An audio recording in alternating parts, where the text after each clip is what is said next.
What's up, Ragin Nation? How y'all doing? This is Alex. You're watching the Ragin Nation show Transformers 4 Edition. This is just a web series where I talk about all things that matter to me for the production of the fourth installment of the live-action Transformers film franchise directed by Michael Bay. This is update number 30, and a lot of stuff once again has happened over the weekend. It's been action-packed. But before I talk about all the new stuff that's been happening, let's just go back and recap about some of the stuff that happened in Adrian, Michigan. Now, you already know there was that scene where Optimus Prime was driving away from explosions, and there's probably some Decepticon in robot mode shooting at him. I just want to add more to that. Optimus Prime is seen in this photo, and Motormaster is seen in the same photo but in a distance, and possibly the one shooting, like doing all the shooting and making all the explosions go off. I don't believe that it's an ally. If it's an ally, then they would be driving alongside together, or at least close up the distance together. So I do not believe it's Ultra Magnus, even though a lot of people suggested that it's Ultra Magnus. Now there's another scene where, or a photo rather, where both trucks are seen facing off. This is suggesting a face-off, a robot rumble rather, and that's going to be totally cool. Now, what I believe is that we had Megatron in the first 3 films.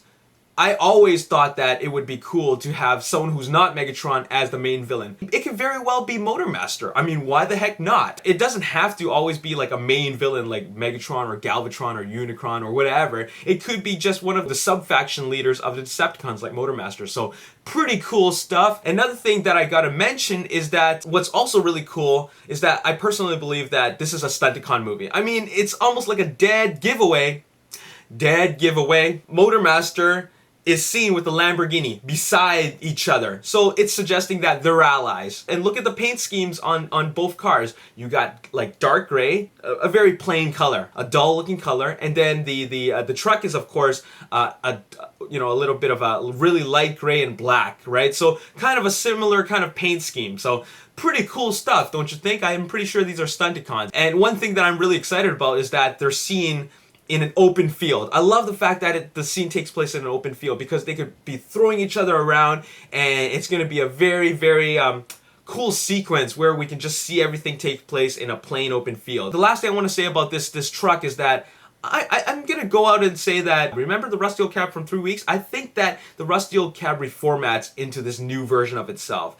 I'm going to throw it out there just because I don't believe that they're going to have 2 similar looking alt modes be 2 different characters. And the concept of reformatting is always suggesting that you take an older version of a vehicle and then reformat into a newer version of itself. So I'm going to say that this Rusty Old Cab is actually going to reformat into this new truck, which is totally possible. I don't think it's 2 different characters, so who knows? That is a high possibility. Anyways, speaking of reformatting, I think that there's more reformatting going to take place because Michael Bay revealed on his website, he revealed another new official vehicle, and that would be the 2014 Camaro, and which of course, with Camaros, we're talking about Bumblebee. Now, we already saw that the 1967 SS Camaro is going to be Bumblebee. I really thought that was great. I love the idea of them bringing older period muscle cars into this. It really allows for some versatility of the variety of the cars. I just didn't really like that he's more black than he is yellow. But I love the fact that it was an SS Camaro from 1967. Now, it looks like that Bumblebee is going to reformat to this 2014 modified concept Camaro, which looks alright. My opinion about it is that it looks alright, okay? I don't think it looks like the greatest version of the Camaro. If you're gonna pick a new Camaro, I do like the previous version that Bumblebee was in the first 3 movies. I like that model. This one, it's got the essence of the Camaro, kinda, but I really don't like the way the front is, except for the LED lights. I like the LED lights. They're kind of cool, but I don't like how it's kind of rounded off at the front, as opposed to like a square, muscular type of shape.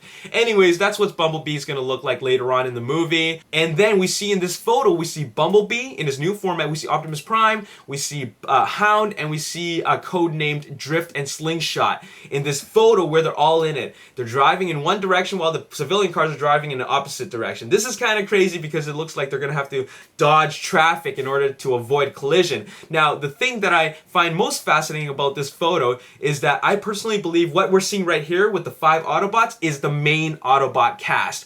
Now, in Transformers Dark of the Moon, Transformers Revenge of the Fallen, remember there's a lot of Autobots, and a lot of them were given very little screen time. For example, the RC Sisters and also the Wreckers. I think that the 5 guys that we see right here, Drift, Slingshot, Optimus Prime, Hound, and Bumblebee, these are the main guys, okay? These are the guys that we're going to see the most of. If there are any more Autobots, like for example, like the ambulance, then we're not going to see a whole bunch of whoever he's going to be, whether it be Ratchet, First Aid, or Prowl, right? We don't know, or Red Alert even. So we don't know what we're going to see, but I think that the ambulance is going to have minimal screen time compared to these 5 that we're seeing right now. Because it looks like when they're on this highway, it looks like they're on a mission, and all the other guys are just doing support stuff, right? Speaking of which, I think the Wreckers are back. I'm not sure. Now, this photo was posted of Leadfoot with the 1967 SS Camaro, but I don't know if this is actual confirmation that Leadfoot is back. The reason why I wasn't sure about reporting this as news, as being he's really there, like a confirmation, is because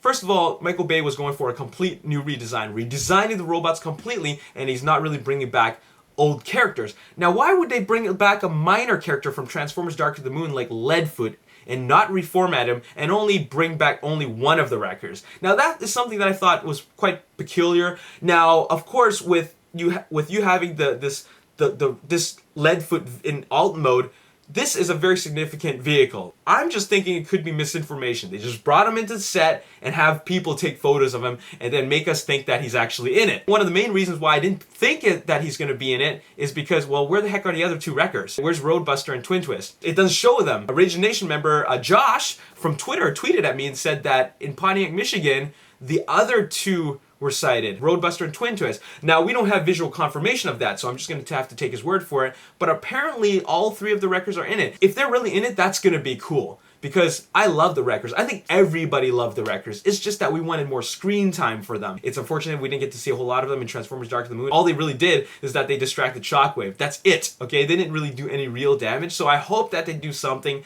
and it really solidifies their group as an elite special forces team. So I hope that they're in it, and I hope that they give them the appropriate amount of screen time. I'm not saying I want a lot of screen time from them, because let's just focus on like more guys like Hound. I want to see a lot of Hound. I want to see more of Drift and Slingshot. Speaking of Slingshot, I love the way he looks with this color scheme. In the first official photo, we didn't see a whole lot of the side, but now we're seeing more of the side. We see green and the combination of black with the spoiler. It looks pretty sleek. I really like the way he looks. So that's all I really got to say in this movie. I think it's really cool that we're seeing a lot of cars, but it's making me feel like this is beginning to look more like Fast and the Formers. You know, Fast and the Furious, but it's Fast and the Formers, because there's so many sleek cars in this movie that it just feels like, wow, this is a total like car fest. If they're gonna make it a car fest, I was always suggesting that they gotta throw in a Nissan GTR, man. If anybody had to be a samurai robot that is named Drift, it should have been a Nissan GTR.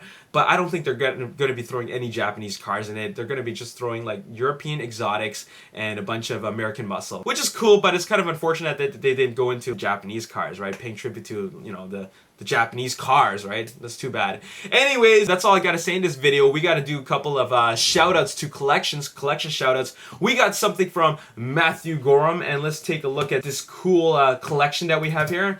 We have the Transformers movie line, Ironhide, Bumblebee, Optimus Prime, all the leader classes. Then I love this next photo where we have Decepticons, and I love how it's color schemed. Everything is very, very dull looking. You know, you got olive drab and gray and black and these really, really dull looking colors, and I love that it's color coded on this shelf. Next up, we have all the Autobots, and it's looking good. This is a great collection. I love how it's organized by the movies. All right, you have Jolt, you have Ratchet and Jazz and Devastator.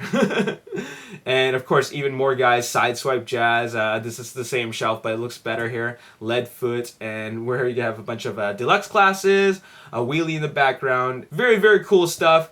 And finally, we have another photo from Vincent. This collection photo has a bunch of guys, and I like that it's you know, just a small collection, okay? It doesn't have to be a big collection, but just take the core guys that you really, really like, and there's your collection. You got the 3 leader classes, Starscream, Optimus Prime, Sentinel Prime, you got Voyager, Ironhide, and of course Deluxe, Ratchet, Bumblebee. I think this is a robot replica Sideswipe, and then of course you have the Wreckers, Roadbuster, and Twin Twist. Very cool collection. Thanks for sharing that with me, Vincent. Every episode we're going to be sharing more collection photos because I really, really appreciate you guys viewing doing my videos, and I want to give back to you guys by showcasing your collection. I think they're great, and keep them coming, alright? Anyways, that's all I got to say in this video. I hope you enjoyed it. We're going to be doing more updates. Update number 31 is probably going to be pretty exciting as well. And as always, if you enjoyed this video, hit the like button, subscribe to the YouTube channel, like me on Facebook, The Ragin Nation, and also follow me on Twitter at Ragin Nation. My name is Alex Yu, and thanks for watching. I'll see you next time. Peace. Of this new truck.